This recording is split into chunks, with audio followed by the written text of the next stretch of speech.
Bismillahirrahmanirrahim. Assalamualaikum warahmatullahi wabarakatuh. Ananda kelas 10, apa kabarnya? Baik, di pekan ketiga ini kita akan belajar ini bab pertama tentang sumber hukum Islamnya. Ini materi pertama semester genap kita kelas 10. Baik, kemarin sudah beberapa ada saya tanyakan ya, nanti catatannya menyusul ya. Ini ada catatan 2 dan 3, apa yang mau dicatat nanti saja. Saya fokus menjelaskan dulu tentang yang pertama tentang Al-Quran, tapi ini secara umum dulu ya, dan saya lebih ke hadis ya, fokus ke hadis untuk hari ini. Jadi yang pertama tentang Al-Quran ya, nanti ada pengertian Al-Quran, ada secara bahasa dan secara istilah ya. Jadi secara bahasa dari qoro'a ya qoro'u yang artinya bacaan ya. Jadi Al-Quran itu artinya bacaan. Secara istilah ya, jadi kalamullah ya, kalam, perkataan Allah ya, yang diturunkan kepada Nabi Muhammad SAW ya melalui perantara malaikat Jibril yang dimulai dari surat Al-Fatihah dan diakhiri surat An-Nas, yaitu secara istilah. Banyak istilah menurut para ahli ya, tapi secara umum ya Al-Quran itu artinya kalamullah ya, perkataan Allah ya, yang diturunkan kepada Nabi Muhammad SAW melalui perantara malaikat Jibril ya, yang dimulai dari surat Al-Fatihah dan diakhiri surat An-Nas. Lanjut ya, sumber hukum Islam ya.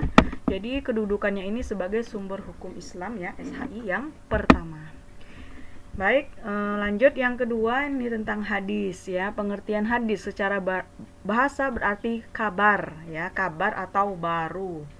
Jadi secara istilah hadis itu ada 3. Yang pertama perkataan, perbuatan ya, dan ketetapan. Siapa? Nabi Muhammad SAW yang dijadikan dasar hukum dalam Islam ya. Jadi hadis itu terdiri dari 3, perkataan, perbuatan, dan ketetapan ya. Ngomongnya Nabi, perbuatannya Nabi, dan iya atau tidaknya Nabi ya, seperti itu. Baik, kedudukan hadis ya, sumber hukum Islam setelah Al-Quran ini fungsinya menjelaskan ayat Al-Quran yang bersifat umum ya. Yang kedua, menegaskan hukum yang ada di dalam Al-Quran ya. Jadi kalau belum jelas, hadis yang menjelaskan. Yang ketiga, menetapkan hukum yang tidak terdapat dalam Al-Quran.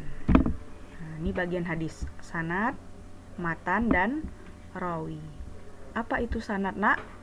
Orang yang menerima hadis ya, yang mendengarkan langsung hadis itu. Contoh dari Abu Hurairah. Jadi Abu Hurairah itu adalah sanadnya, salah satunya ya. Terus matan, isi apa sih perkataannya, isi hadisnya, matannya ya, matan bukan mantan ya. Isi hadis. Misalnya, makanlah dengan tangan kanan. Itulah matan atau isi hadis.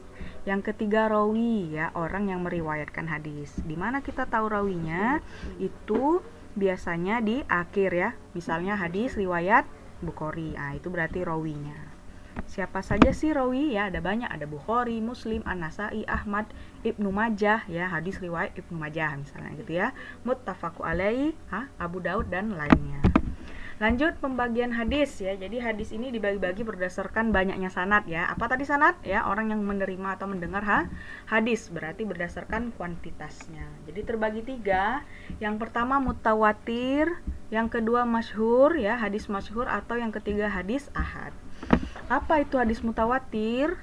Hadis yang diterima oleh banyak orang ya, banyak rawinya atau sanadnya dari setiap generasi ya, dan mustahil ya, nggak mungkin mereka bersepakat untuk berdusta. Berarti ini hadisnya sangat bagus ya, mutawatir. Yang kedua, di bawah mutawatir derajatnya masyhur ya, hadis yang diterima oleh banyak rawi ya atau sanad ya, tapi tidak sampai derajat mutawatir. Ya, jadi hadis ini sering terdengar atau terkenal, jadi dibilang masyhur. Yang terakhir di bawah masyhur ada hadis ahad ya, hadis yang diterima oleh satu orang ya, rawi atau sanad. Bingung Bu? Ini dia penjelasannya. Misal gini ya, hadis berdasarkan kuantitasnya ya tadi ya. Yang pertama derajat mutawatir. Jadi generasi itu adalah orang-orang yang hidup ya setelah zaman Nabi ya. Jadi ada generasi sahabat, tobiin, dan tobiin ya. Jadi kalau sahabat ini memiliki anak, maka generasinya namanya tobiin. Tobiin ini memiliki anak, maka ini adalah tobiin ya. Berarti ini kakeknya, ayahnya, istilahnya ya, ini anaknya ya, atau cucu dari si kakek. Jadi mutawatir itu kalau hadis ini didengar minimal ya, paling sedikit 4 orang sahabat mendengar, 4 orang tabi'in mendengar, 4 orang tabi'in mendengar. Berarti 4 kali 3 12. Nah, jadi ada minimal 12 orang yang mendengar hadis ini, maka hadis ini derajatnya mutawatir ya. Jadi nggak mungkin bohong kan nih 12 orang ini ya. Nah, ini dia. Contoh lanjut, derajat ke di bawah mutawatir ada masyhur tadi ya. Nah, dia banyak didengar orang gitu ya, tapi tidak sampai mutawatir. Berarti sekitar 2 sampai 3 orang setiap generasi ya, di sahabat, di tabi'in, di tabi'in ya. Jadi sekitar 3 kali 2 6 ya, 6 sampai 9 orang ya, total dari 3 generasi yang mendengar hadis tersebut. Nah, ya, jadi itu derajat hadisnya masyhur. Yang ketiga ahad ya, artinya satu ya, wahid satu gitu ya. Berarti hadis ini hanya didengar oleh masing-masing satu orang di setiap generasi. Satu orang sahabat yang dengar, satu orang tabi'in yang dengar, dan satu orang tabi'in yang mendengar. Maka kuantitas ya hadis ini adalah ahad ya, bisa dipakai. Selanjutnya pembagian hadis berdasarkan kualitas. Nah, ya ini sering dengar sahih ya, hadis sahih yang benar, hadis yang sehat. Yang kedua hadis hasan ya, hadis yang baik. Yang ketiga hadis doif ya. Nah, ini dia lemah ya. Yang keempat hadis maudhu, palsu. Nah, ini jelas tidak boleh dipakai karena palsu. Yang paling tinggi tentu kualitasnya adalah sahih ya, hadis yang benar atau sehat. Apa sih Bu hadis yang sahih dan sehat itu? Nah, ini dia ya.